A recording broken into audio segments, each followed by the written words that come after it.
Bismillahirrahmanirrahim. Assalamualaikum warahmatullahi wabarakatuh.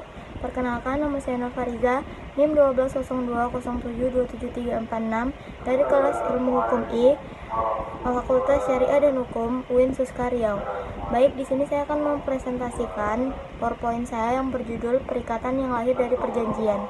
Baik, yang pertama itu ada sumber hukum perikatan. Pasal 1233 KUA Perdata, tiap-tiap perikatan dilahirkan baik karena persetujuan, baik karena undang-undang. Ada dua sumber. Yang pertama, sumber persetujuan. Yang kedua, sumber undang-undang. Sumber persetujuan itu dua orang atau lebih saling berjanji melakukan sesuatu hal. Perjanjian menerbitkan perikatan antara dua orang atau lebih. Yang kedua itu sumber undang-undang. Sumber undang-undang saja atau sumber undang-undang semata. Undang-undang yang berhubungan dengan perbuatan manusia. Yang pertama itu perikatan yang lahir karena perbuatan yang halal. Pasal 1354 KUA Perdata. Seseorang dengan sukarela mewakili orang lain untuk dan atas nama orang lain tersebut. Yang kedua itu perikatan yang lahir akibat perbuatan melawan hukum. Onexmatic deed. Pasal 1365 KUH Perdata. Selanjutnya ada pengertian perikatan perjanjian. Perikatan adalah suatu hubungan hukum antara dua orang atau dua pihak, berdasarkan mana pihak yang satu berhak menuntut sesuatu hal dari pihak yang lain, dan pihak yang lain berkewajiban untuk memenuhi tuntutan itu. Perjanjian adalah suatu peristiwa di mana seorang berjanji kepada seorang lain atau di mana dua orang itu saling berjanji untuk melaksanakan suatu hal. Hubungan antara perikatan dan perjanjian adalah bahwa perjanjian itu menerbitkan perikatan. Asas perjanjian. Yang pertama itu ada asas kebebasan berkontak.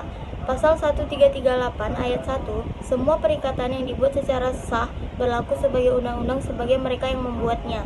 Yang kedua, asas konsensualisme. Itu berdasarkan kesepakatan sepihak. Yang ketiga itu ada asas kepribadian. Pasal 1315 Jo 1340 KUA Perdata, pada umumnya tak seorang pun dapat mengingatkan diri atas nama sendiri atau meminta ditetapkan suatu janji selain daripada untuk dirinya sendiri. Pasal 1315. Yang keempat itu ada asas kepastian hukum. Pasal 1338, semua perikatan yang dibuat secara sah berlaku sebagai undang-undang sebagai mereka yang membuatnya. Yang kelima ada asas keseimbangan. Hak kreditor dan debitur harus seimbang. Yang keenam, asas kepatutan. Pasal 1339 KUH Perdata, perjanjian tidak hanya mengikat untuk hal-hal yang secara tegas dinyatakan di dalamnya, tetapi juga untuk segala sesuatu yang menurut sifat perjanjian harus oleh keputusan. Selanjutnya, lahirnya perjanjian. Teori pernyataan Whiting's teori, perjanjian telah lahir pada saat penawaran telah ditulis pada surat jawaban penerimaan. Teori pengiriman versioning teori. Yang kedua, teori ini mengajarkan pada saat pengiriman jawaban penerimaan merupakan saat lahirnya perjanjian. Teori pengetahuan Verneminus teori, perjanjian lahir pada saat surat jawaban menerima diketahui isinya oleh pihak yang menawarkan. Teori penerimaan on-fax teori, perjanjian lahir sejak saatnya diterima jawaban, tidak peduli apakah surat tersebut dibuka atau dibiarkan dan tidak dibuka. Baik, selanjutnya saya akan menjelaskan tentang syarat sahnya perjanjian. Yang pertama itu adanya kesepakatan kedua belah pihak, persesuaian pernyataan kehendak antara satu orang atau lebih dengan pihak lainnya. Yang kedua, kecakapan untuk melakukan perbuatan hukum, kemampuan untuk melakukan perbuatan hukum, yakni orang yang sudah dewasa yang tidak berwenang melakukan perbuatan hukum. Yang pertama itu ada anak di bawah umur, yang kedua ada orang yang dibunuh di bawah pengampuan. Yang ketiga, adanya objek, contoh perjanjian jual beli rumah. Yang menjadi objek adalah rumah dan harga pembelian. Yang keempat, adanya kuasa yang halal. Yang pertama disebut dengan syarat subjektif, dan dua yang terakhir disebut dengan syarat objektif. Bila syarat subjektif tidak terpenuhi, maka kontak atau perjanjian tersebut tidak dapat dibatalkan. Bila syarat objektif tidak terpenuhi, maka kontak atau perjanjian tersebut batal demi hukum. Selanjutnya saya akan menjelaskan tentang force majeure adalah atau keadaan memaksa overmatch di mana posisi salah satu pihak, misalnya pihak pertama, gagal melakukan kewajiban akibat sesuatu yang terjadi di luar kuasa pihak pertama. Jadi dengan adanya keadaan force majeure tidak ada pihak yang diwajibkan membayar ganti rugi kepada pihak lain karena wan prestasi. Force majeure yang sering dialami berupa tanah longsor, banjir, angin topan, badai gunung meletus, epidemik, keadaan perang, kerusuhan, pemberontakan, terorisme, sabotase, kudeta militer, dan lainnya. Menurut KBBI, force majeure dikenal dengan keadaan kahar.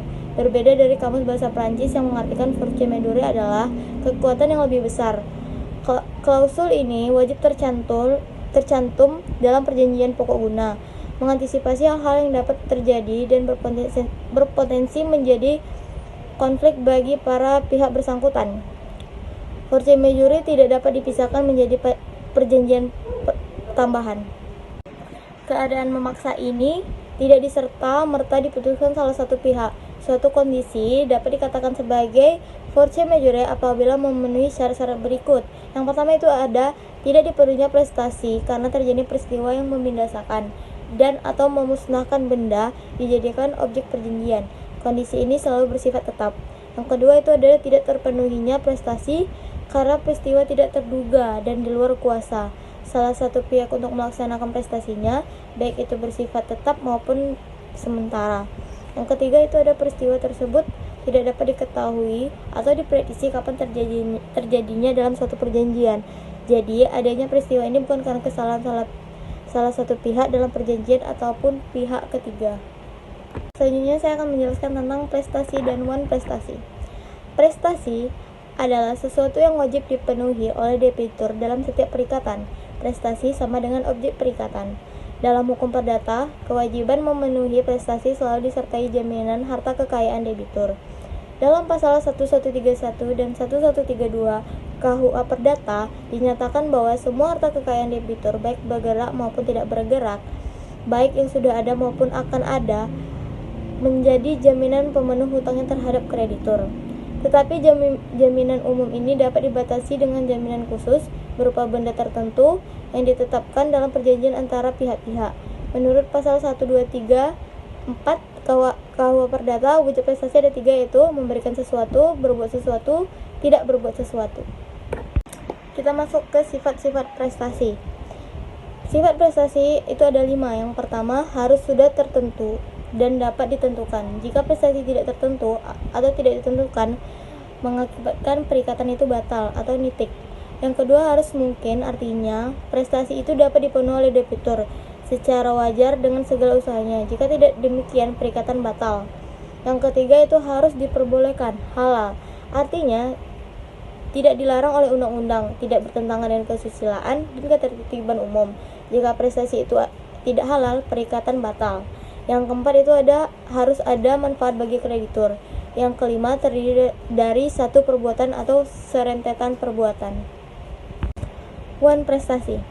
Wan prestasi adalah tidak memenuhi sesuatu yang diwajibkan sebagaimana yang telah ditetapkan oleh perikatan. Faktor yang penyebab wan prestasi ada 2, yaitu yang pertama karena kesalahan debitur, baik yang sengaja maupun karena kelalaian. Yang kedua karena keadaan memaksa. Force majeure jadi di luar kemampuan debitur. Debitur tidak bersalah. Untuk menentukan dalam keadaan bagaimanapun debitur dikatakan wan prestasi, ada 3 keadaan, yaitu debitur tidak memenuhi prestasi sama sekali, debitur memenuhi prestasi tetapi tidak baik atau keliru, debitur memenuhi prestasi tetapi tidak tepat waktu atau terlambat. Selanjutnya saya akan menjelaskan tentang akibat wan prestasi.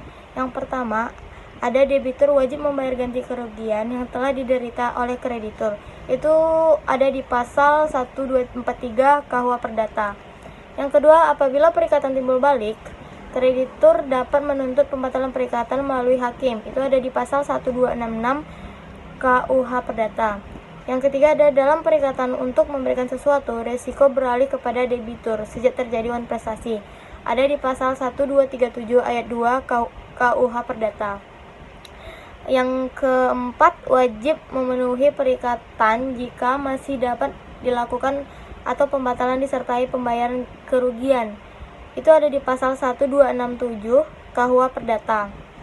Debitur wajib membayar biaya perkara jika diperkarakan di pengadilan negeri dan debitur dinyatakan bersalah. Baik, sekian presentasi dari saya. Apabila ada kekurangan dan kesalahan, saya mohon maaf. Saya akhiri dengan Assalamualaikum warahmatullahi wabarakatuh.